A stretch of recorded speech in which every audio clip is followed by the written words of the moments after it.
Assalamualaikum and a very good day. Today we, Group K, will be presenting about hydro energy. I am Ain Arisha and these are my team members. Aiman Nazif, Fakhrul Daniel Nifail and Nur Atira. Energy policy in Malaysia. The first one is National Energy Policy NEP. Malaysia had a National Energy Policy in place. On 19 September 2022, Malaysian government had launched the National Energy Policy 2022 until 2040. The NEP aimed to enhancing macroeconomic resilience and energy security, achieving social equitability and affordability, ensuring environmental sustainability. By 2040, the NEP aims to reach an energy mix of 4% bioenergy, 4% solar, 9% hydropower, 27% oil products, 39% natural gas, and 17% coal, compared to 2018 with numbers of 1% bioenergy, 0% solar, 6% hydropower, 30% oil products, 41% natural gas, and 20% coal. Next one is Renewable Energy Act 2011. Malaysia formulated the Renewable Energy Act 2011 to promote renewable energy resources, including hydropower. This legislation established the Sustainable Energy Development Authority (SEDA). The system sets fixed tariff rates for electricity generated from solar, biomass, biogas, and hydro energy. On to the next policy, which is National Renewable Energy Policy and Action Plan (NREPAP). NREPAP was proposed in 2009 and adopted in April 2010, which consists of 5 objectives. The first one is to increase RE relevance in the national energy mix, to facilitate growth of RE sector, to ensure reasonable cost of RE, to conserve the environment, and lastly to enhance awareness on RE. The next one is feed-in tariffs, feed mechanism. The Malaysian government introduced a feed-in tariff system to incentivize renewable energy producers, including hydropower, by offering favorable tariffs for electricity generated from renewable sources. In order to be entitled to sell renewable energy at the feed-in tariffs rate, a feed-in approval will have to be applied to and granted by SEDA Malaysia. And lastly is hydropower development plans. Malaysia induced hydropower as part of its broader energy development plans. The government outlined initiatives to explore the untapped potential of hydropower resources in the country, particularly in regions with suitable river systems for sustainable hydroelectric projects. Next is current trend of hydro in Malaysia. The first one is the Bakun Dam Hydroelectric Power Plant in Malaysia. The Bakun Dam, commissioned in 2011 in Sarawak, Malaysia, is a monumental hydroelectric power plant located on the Baloi River, a tributary of the Rajang Rivers. As one of Southeast Asia's largest dams, Bakun plays a critical role in Malaysia's pursuit of renewable energy sources, providing substantial power to the national grid and contributing to the country's effort to reduce reliance on non-renewable alternative.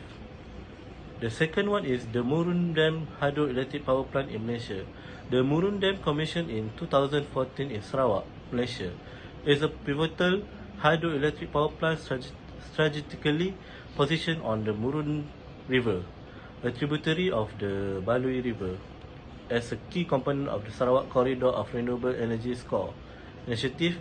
The dam significantly contributes to the region's renewable energy goals and provide a stable and sustainable power supply to meet the growing energy demands of Sarawak.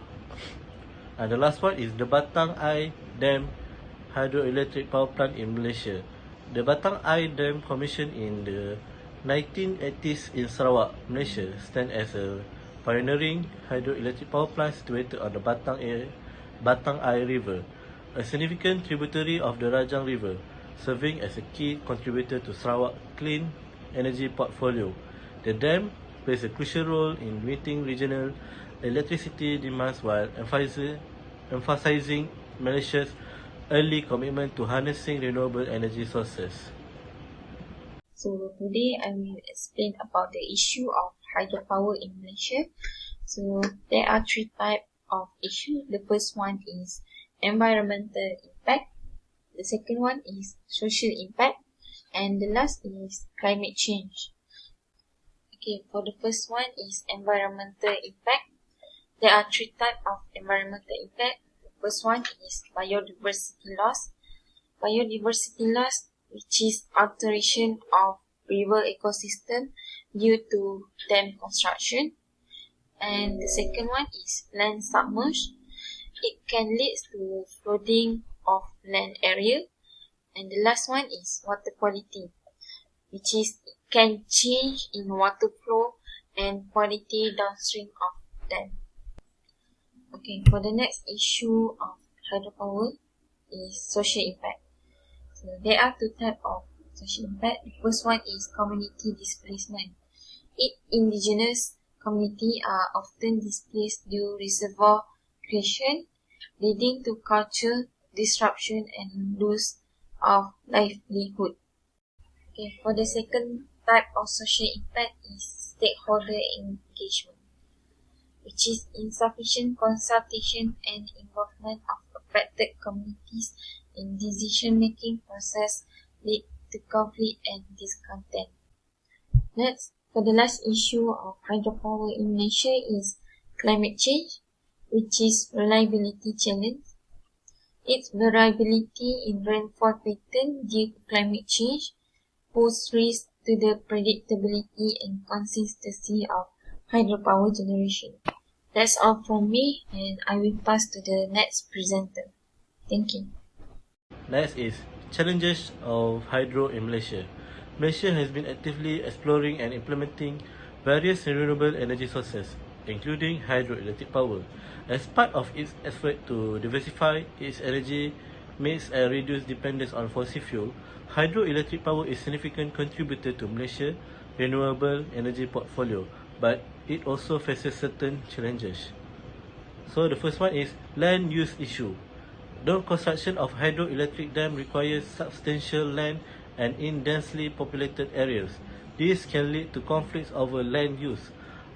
Identifying suitable sites that minimize social and environmental impacts can be challenging. The second one is technological challenges. Hydroelectric projects require sophisticated engineering and technological solutions, ensuring the resilience and safety of them, as well as addressing potential issues related to sedimentation and siltation, are important aspects of successful hydroelectric power generation. And the last one is intermittency and grid integration. Hydroelectric power generation can be affected by seasonal variation and changes in water flow. Managing the intermittency of hydroelectric power and integrating it effectively into the national grid require careful planning and coordination with other sources of energy. Malaysia is likely to address these challenges through comprehensive planning, technological innovation, and stakeholder engagement. As the country continues to invest in renewable energy, including hydroelectric power, it will be important to strike a balance between economic development, environmental sustainability, and social consideration. Malaysia, which has an abundance of water resource, has used its rivers and waterfall to generate hydro energy.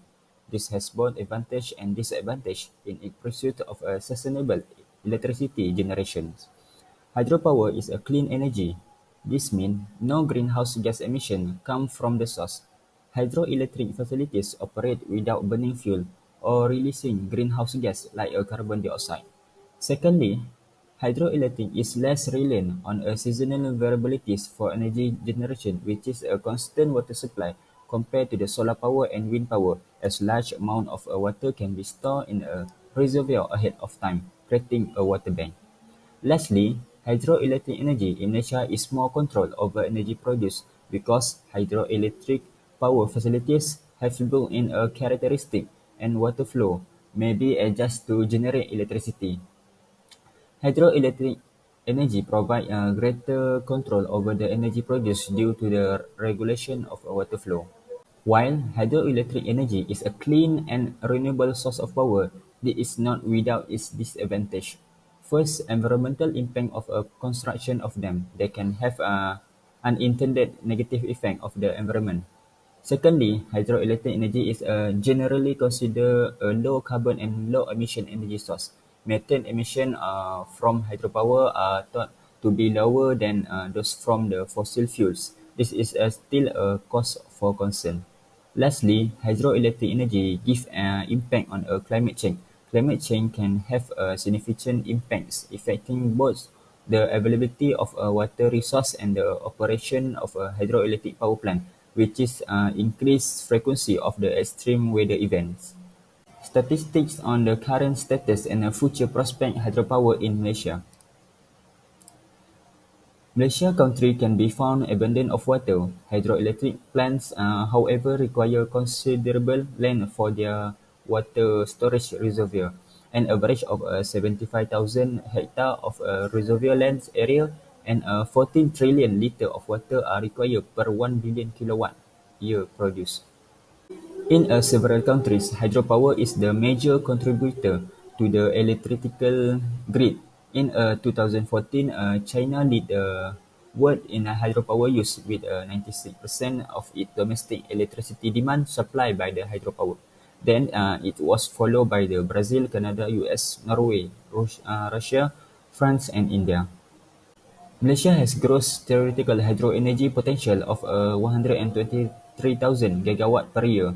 Moreover, Malaysia has about 500 megawatt of a small hydropower potential in its numerous rivers, streams, and dams.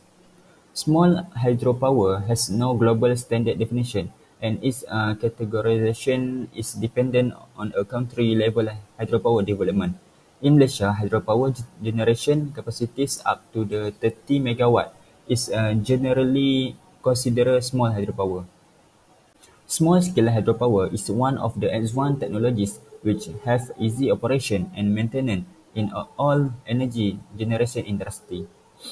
From this amount, more than 50% of the world's small-scale hydropower potential is located in Asia. Around one-third can be found in Europe and Americas. Malaysia has considerable small hydropower potential. A total of 149 sites for micro hydropower potential have been identified in the country, whereas the maximum installed capacity of a small hydropower is 87.7 megawatt.